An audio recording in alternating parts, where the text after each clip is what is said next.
Okay, everybody, I'm back with Live and Let Die. That was kind of the next one that played. Kind of fun to go from Roger Moore's last to his first. That's some comparison right there. Man, Roger Moore is so much younger in this movie than he was in A View to a Kill. What can I say about Live and Let Die other than, I think Jan and I had a meeting about something right in the middle of it. I played it in the background, got all the work done in Live and Let Die that I couldn't get done watching A View to a Kill, and maybe that's all I need to say about this movie is it's okay background music. I yell Paul McCartney's song Everybody Loves, which, it's a good, Bond theme. I think for Roger Moore's first movie, Roger Moore steps into the skin of James Bond very well, makes the character his own. One thing we haven't talked about much with Bond is there are times in the franchise where Bond, the franchise, becomes reactionary. And it kind of reacts to whatever the big trend of the time is. So Live and Let Die is 1972. The civil rights have passed. Martin Luther King Jr. has been assassinated. Malcolm X has been assassinated.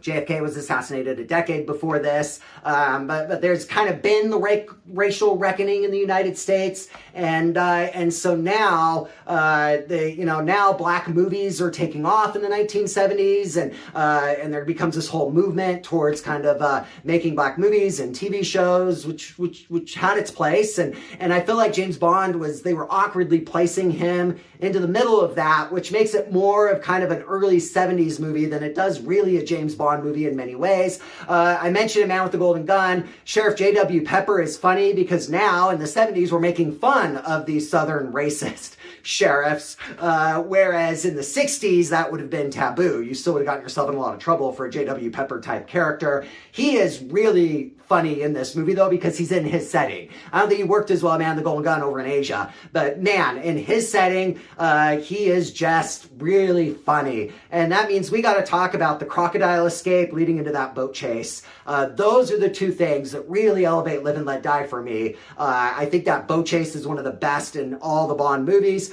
J.W. Pepper is there for it, and his stuff is funny. He's there for the punchlines in the middle of this big epic chase. I can't remember, somebody on his radio calls in and says, so-and-so got a boat stolen off their dock, but not to worry, another one landed in their pool. And that's a really funny line. I think it's funny where you're going to haul butt through my bayou, boy, but the stunts are great. Like the boat spinning into their pool is a great scene. And so that right in the middle of this movie is great. Jane Seymour, when I was a kid, I watched this movie for the first time. She was the medicine woman, and I was shocked that she was in a Bond movie and that young. I think she is great. Her enigmatic presence in this movie really elevates it.